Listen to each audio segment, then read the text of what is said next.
Boa tarde, pessoal. Eu queria falar aqui um pouquinho sobre como funciona o álcool e as drogas no trabalho. Bom, segundo as estatísticas da Organização Mundial do Trabalho, a OIT aponta o Brasil entre os 5 primeiros países no mundo com acidentes de trabalho.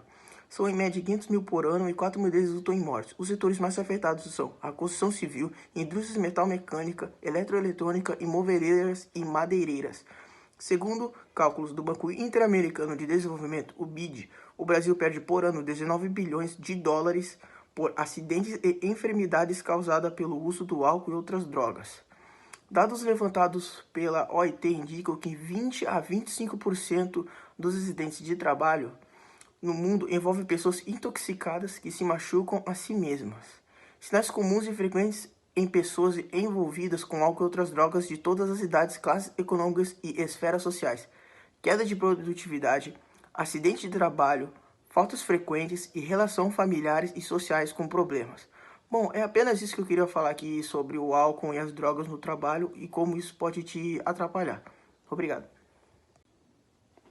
Bom, agora eu queria falar um pouquinho sobre a CLT, que ela é uma consolidação das leis do trabalho.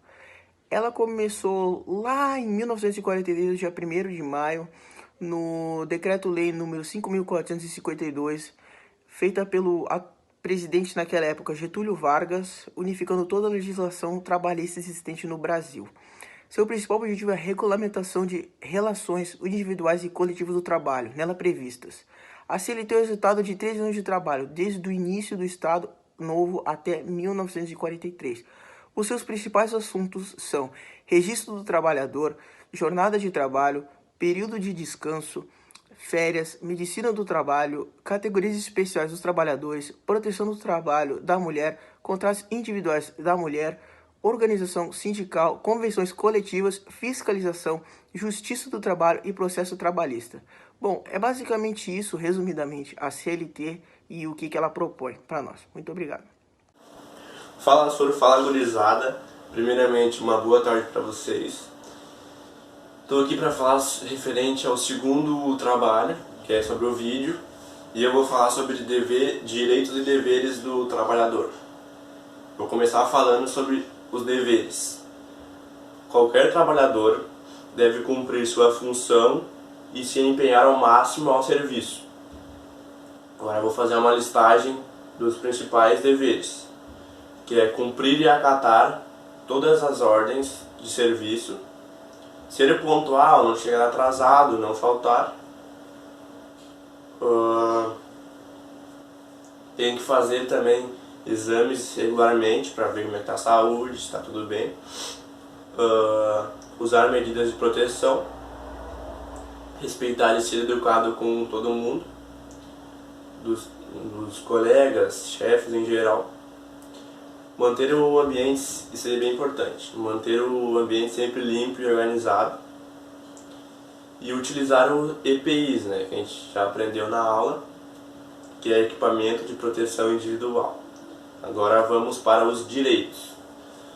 Os trabalhadores com carteira assinada possuem direitos garantidos,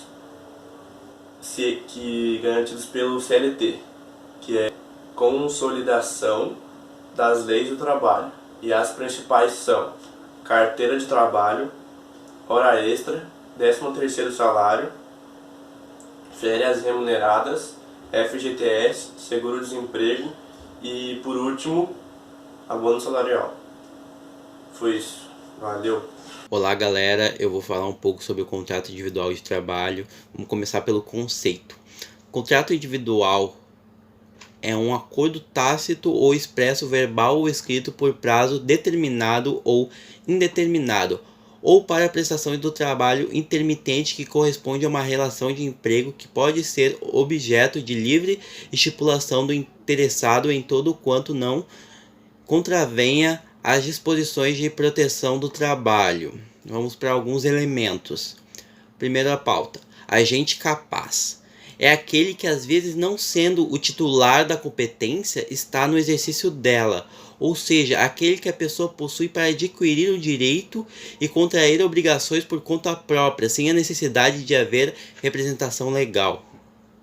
Objeto lícito é aquele que está em consonância com as diretrizes do ordenamento jurídico. O que é diretrizes do ordenamento jurídico? Que ele está de acordo com as leis jurídicas. Ou seja, os sujeitos envolvidos no objeto lícito agem de acordo com a lei e não correm risco de arcar com sanções de cunho criminal.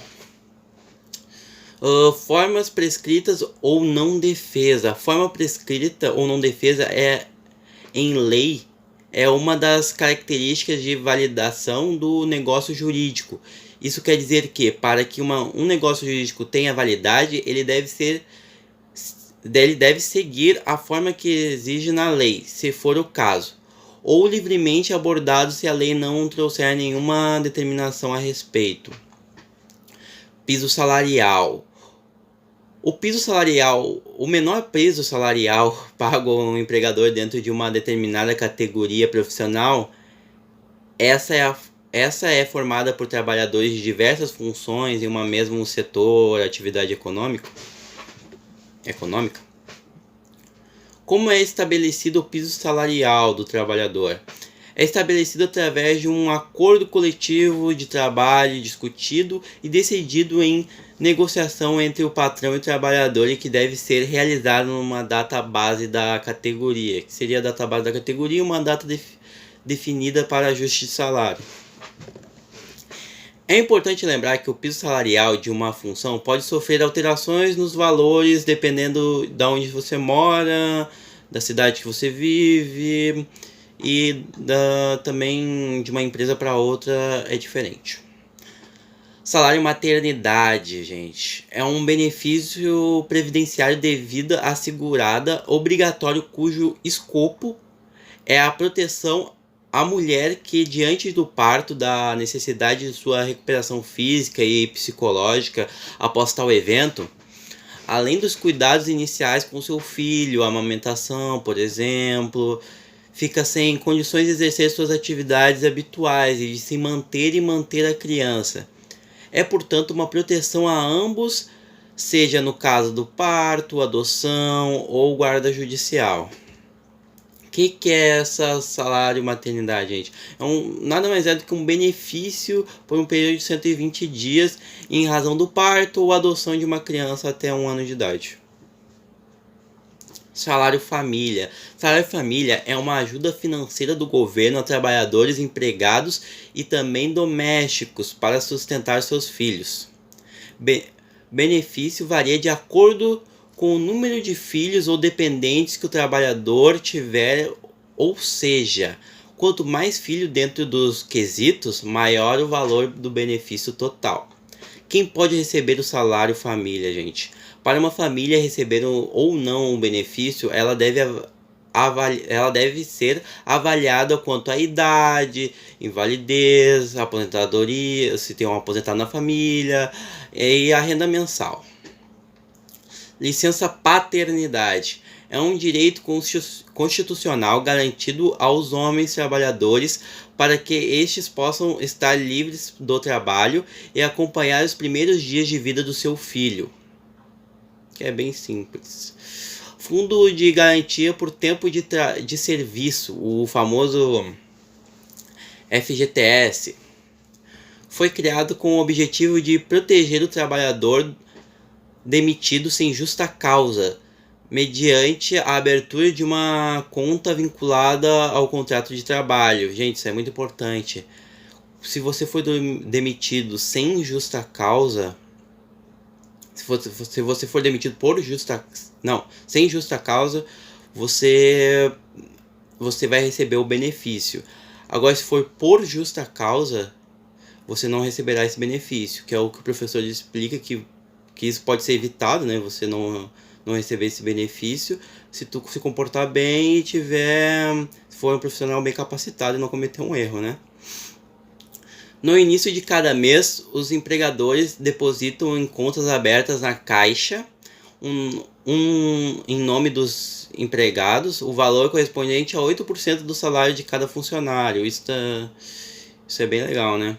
O FGTS é constituído pelo total desses depósitos mensais e os valores pertencem aos empregados, que em algumas situações podem dispor do total depositado em seus nomes. Podem dispor por causa daquilo que eu falei. Se ele for demitido por justa causa, ele não vai receber, e se ele for demitido sem justa causa, ele vai receber.